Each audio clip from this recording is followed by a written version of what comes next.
내년도 최저임금이 올해보다 1,060원이 오른 시간당 7,530원으로 결정됐습니다. 정부가 영세 상공인들을 위한 재정 지원책까지 마련했지만 여전히 재계와 노동계, 양측 모두 불만이 높은 상황입니다.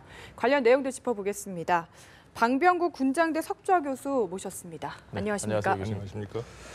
방 교수님, 어제 굉장히 파격적이라는 이야기가 많이 나왔습니다. 지금 이게 1988년 최저임금 도입 이후에 1년 새 1,000원 이상 오른 게 처음이라고요. 어떻게 보셨습니까? 처음이죠. 이런 파격적인 인상이 가져올 우리 경제에 미치는 효과는 여태까지 한 번도 경험해보지 못한 것이기 때문에 긍정적인 효과를 노리고서 시작은 하였지만 실질적으로는 오히려 더 부정적인 효과가 크지 않을까 우려가 됩니다.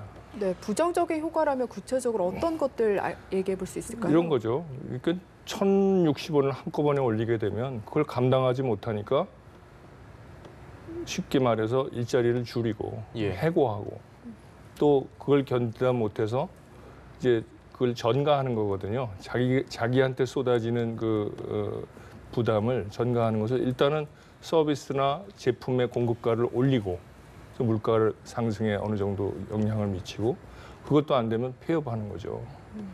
그것을 감내해낼 수 있는 능력이 되는지 또 그것을 감내해내기 위해서 정부가 어떠한 보완책을 해야 되는지 그 부분에 중점을 둬서 얘기를 해야지 이번 일을 두고서 혹자는 이거 뭐 좌파 정부가 들어서더니 한꺼번에 경제를 망가뜨리는 일을 했다. 이렇게까지 얘기를 하는데 그런 관점에서 이걸 봐가지고서는 지금 우리가 당면한 문제를 해결할 수가 없습니다. 분명히 많은 노동 약자들이 최저임금의 인상으로 혜택을 볼 수 있다는 것도 어느 정도는 사실이기 때문에 또 어떻게 그 노동 약자들을 도와줄 수 있고 그들에게 힘이 될 수 있는 정책을 유효하게 합리적으로 만들어낼 수 있느냐. 거기에 초점을 두고 오늘 얘기를 좀 해보겠습니다. 알겠습니다. 정부 측이 주장하는 소득 성장 주도에 대해서 이야기를 해보면 임금이 늘고 소비가 그러면 늘고 내수 진작에 일자리 늘고 경제 성장까지 가는 아주 일자리가 늘고 투자가 늘고 해서 또 성장이 가는데 거기에 이제 첫 번째 단계에 짚어주신 것이 소득이 늘면서 소득이 지금 이제 이 노동자가 늘면 지금 영세 사업자나 영세 고용주, 중소기업주도 소득이 는다는 가정하에 그게 가능합니다. 영세 사업주나 중소기업주는 더 많은 임금을 주느라고 소득이 줄거나 아예 소득이 마이너스로 내려가면서 월급은 더 올려줘야 되는 상황이 오게 되면 소득 성장이 안 되는 거죠. 그러니까 첫 번째 단추를 낄 수 있느냐 이게 제일 중요합니다. 그래서 그 부분은 정부가 좀 보전을 지금 해주겠다고 이야기를 하는데 그러면 어느 정도 이게 정부가 보조를 해주겠다고 하는 것은 소위 최저임금의 상승분의 일정 부분을 보전해주겠다는 이야기고 그 나머지 부분 그러니까 7.4% 예년 최저임금 상승분 증가하는 것을 충분히 감내해낼 수 있을 만큼 중소기업이나 영세 사업주가 그만큼 더 소위 말해서 돈을 더 잘 벌게 해주느냐 그거하고는 별개의 문제죠. 그러니까 어떻게 쉽게 말하면 영세 사업주가 더 매출을 많이 올리고 거기에 따라서 수익이 늘어나고 그 늘어난 수익의 일정 부분을 고용한 근로자들에게 돌려줄 수 있느냐 그걸 봐야 되는 겁니다. 그렇다면은 어떻게 보면 우리 경제 전체에 대한 경제 활성화가 최우선순위에 있어야 돼요. 우리 경제가 활성화돼서 대기업, 중소기업 가릴 게 없죠. 그 경제 전체에 해당되는 주체니까 그 주체들 모두가 다 소득이 늘어나고 지출을 많이 해서 소비가 늘어나고 그게 전제가 돼야 됩니다. 그걸 위한 정책이 우선돼야 되죠.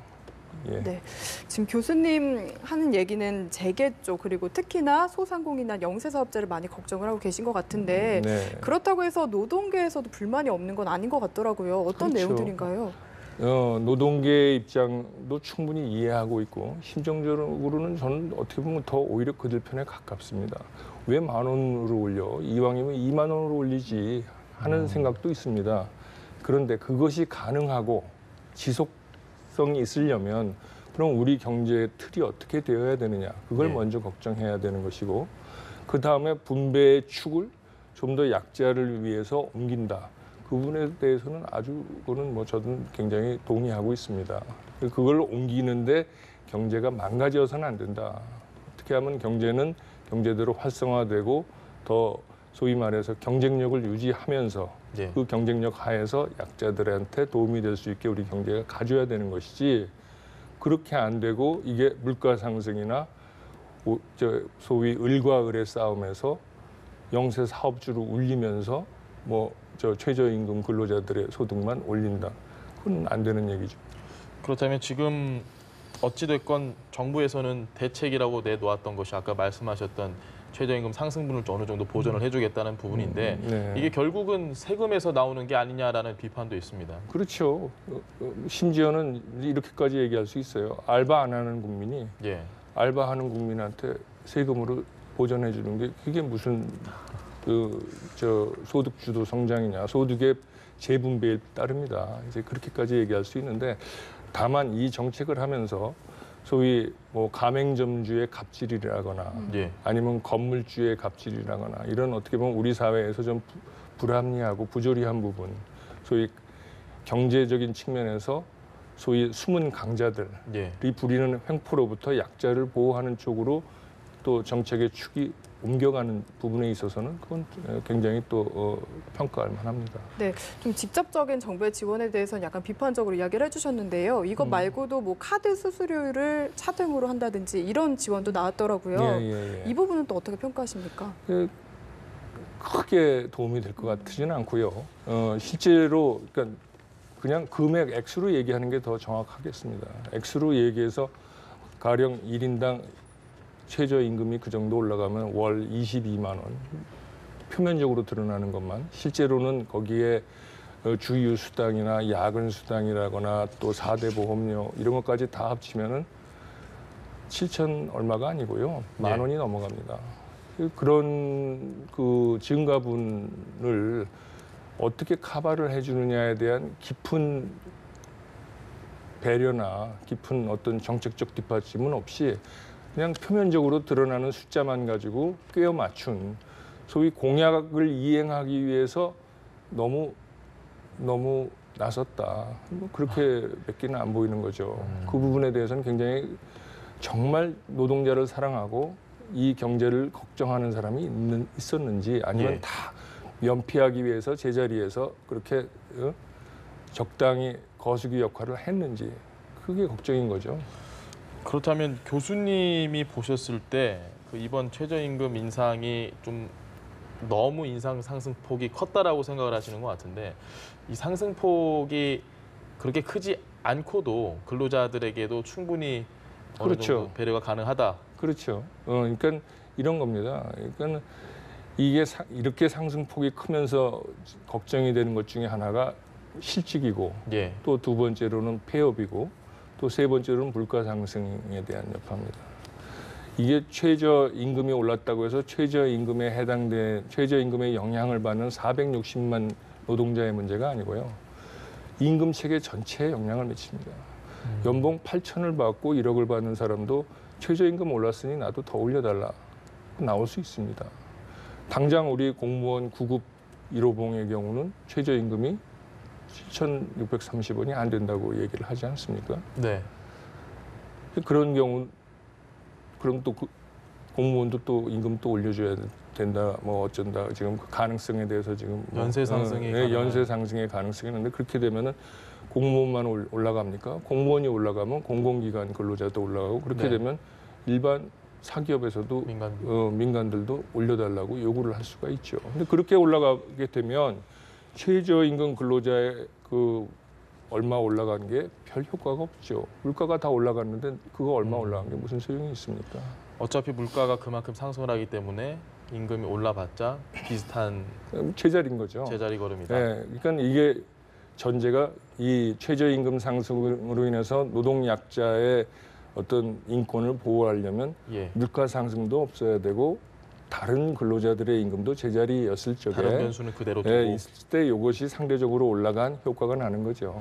근데 어쨌든 올랐습니다. 이걸 뭐 저희가 다시 물을 수는 없는 상황이고 올랐는데 문제는 영세사업자들에게 어떻게 우리가 피해를 좀 보상을 할 거냐 부분인데 정부가 지금 제시한 게 4조 플러스 알파 4조 플러스 알파로 영세사업자가 부담을 덜어주는 것이지 영세사업자가 충분히 그 비용을 커버할 수 있을 만큼 사업이 잘 되게 매출이 늘어나게는 못 해주는 거 아닙니까?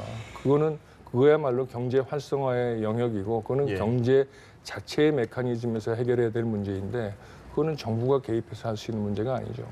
그건 가능하다면 우리 이걸 지금 이 정책이 유효하게 만들기 위해서 지금 하는 얘기니까 이 최저임금을 인상해서 우리 노동약자를 도와주기 위해서는 무엇보다 경제 활성화를 위해서 정부가 솥단지를 크게 만드는 그러니까 잠재 성장률을 높이고 경제 전체가 활성화돼서 소위 돈은 씀씀이가 커지게 만드는 그런 큰 구도 하에 이게 따라왔을 적에 효과가 있다.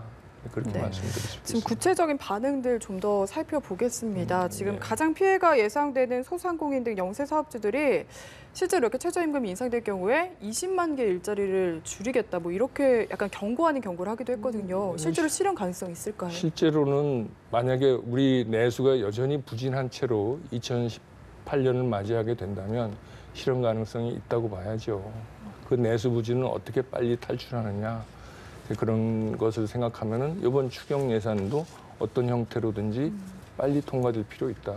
그렇게 얘기할 수 있습니다. 네, 개헌 논의가 활발히 되고 있고 논의 수준이 심화가 되고 있다. 지방선거 때 이 개헌을 국민투표에 포함하는 건 역시 공감대가 형성이 됐다는 이야기를 했습니다. 낡은 시스템을 혁신하려면 미래로 달려가야 되는데 여야에 또 주문을 했습니다. 여야 합의로 연말까지 개헌안을 도출하기를 기대한다는 이야기를 했습니다. 네, 그리고 이 앞서서 조명균 통일부 장관의 브리핑 현장도 함께 하셨는데요. 정부는 북한에 대해서 적대시 정책을 쓰고 있지 않고 계속 이야기해왔듯 평화로운 한반도가 정부가 추구하는 일관된 목표라고 밝혔습니다. 네, 계속해서 최저임금 인상과 관련해서 이야기를 좀 이어가도록 하겠습니다. 방 교수님, 저희가 지금 상당히 이야기를 좀 못했는데 아까 이야기를 하던 부분 중에 어차피 정부가 어느 정도 보존을 해준다라고 이야기를 했고 중소기업 중앙회에서는 훨씬 더 많은 금액이 필요하다는 이야기를 했습니다. 만약에 계속해서 금액이 더 필요하게 되고 영세사업자들은 보존분이 더 필요하다는 요구를 하게 되면 그건 역시 세금으로 좀 충당을 해야 되나요? 자력으로 할 수 없으면 뭐 대안이 뭐가 있겠습니까?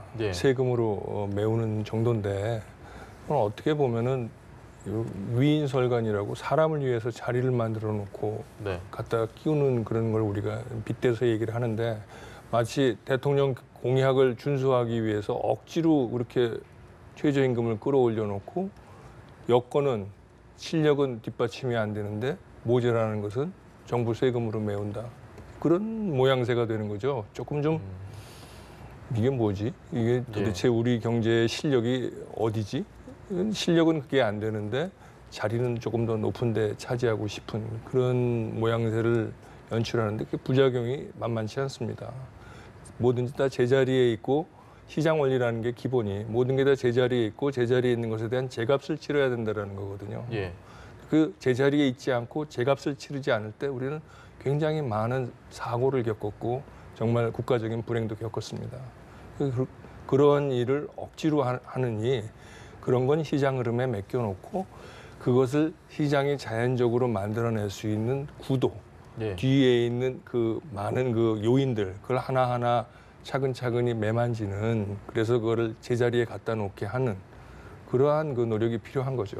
그러한 노력이 아까도 말씀드렸듯이 우리 잠재 성장률을 높이게 하고 또 아까 말씀드렸듯이 중소기업과 중견기업이 활성화될 수 있는 대책, 뭐 갑질하는 그런 그 강자들 어떻게 보면 우리 사회에서 필요 이상으로 지금 부각되고 있는 뭐 건물주나 가맹점 본부라든가 이런 데는 그렇게 많은 그 몫을 이익을 가져갈 자격이 어떻게 보면 없는 사람들이죠.